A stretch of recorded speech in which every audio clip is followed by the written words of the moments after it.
여러분, 솔직히 말해봅시다. 지금 이 영상을 보고 계신 당신의 주변 어떤가요?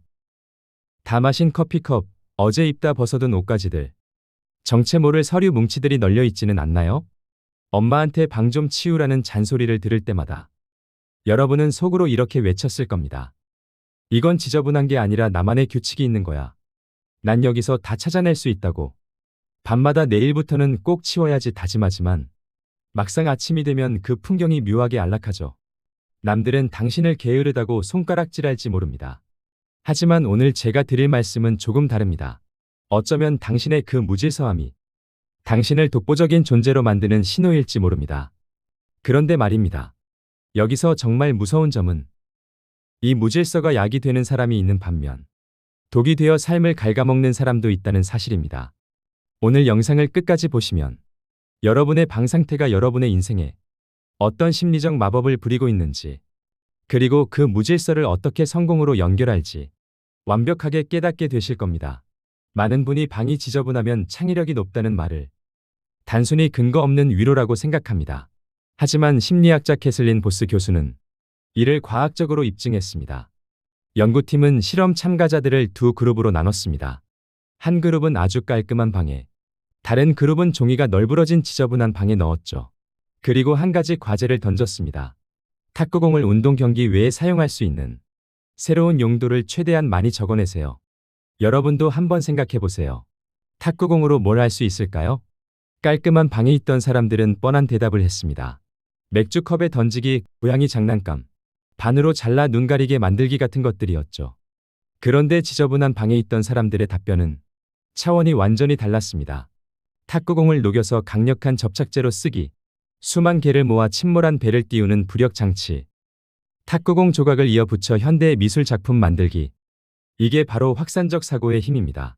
깨끗한 환경은 뇌의 규칙을 따르라는 신호를 보냅니다.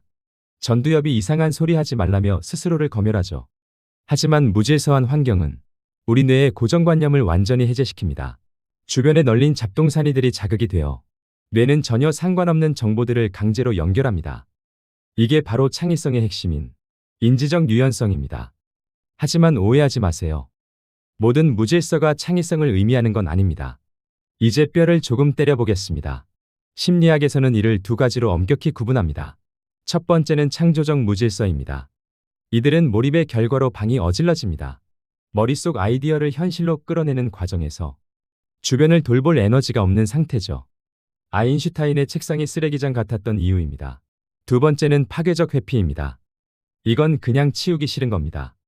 결정에 대한 공포 혹은 무기력증 때문입니다. 만약 당신이 물건을 치우지 못하는 이유가 나중에 쓸모가 있을 것 같아서라면 그건 창의력이 아니라 전두엽의 기능 저하입니다. 창의성은 무질서에서 나오지만 결국 성과와 돈은 질서에서 나온다는 사실입니다. 아이디어를 낼 때는 지저분한 책상이 유리하지만 그것을 실행에 옮길 때는 반드시 정리된 시스템이 필요합니다. 자, 그렇다면 우리는 어떻게 해야 할까요? 인생을 망치지 않는 치트키 3가지를 공개합니다. 첫째, 창의의 구역과 실행의 구역을 분리하세요. 아이디어를 짤 때는 어질러진 책상을 이용하되 마무리하고 보고서를 쓸 때는 반드시 깔끔한 식탁이나 카페로 자리를 옮기십시오. 장소가 바뀌면 뇌의 모드도 바뀝니다. 둘째, 마감 전 청소의 마법을 활용하세요. 큰 프로젝트가 끝나면 주변을 완벽하게 정리하세요.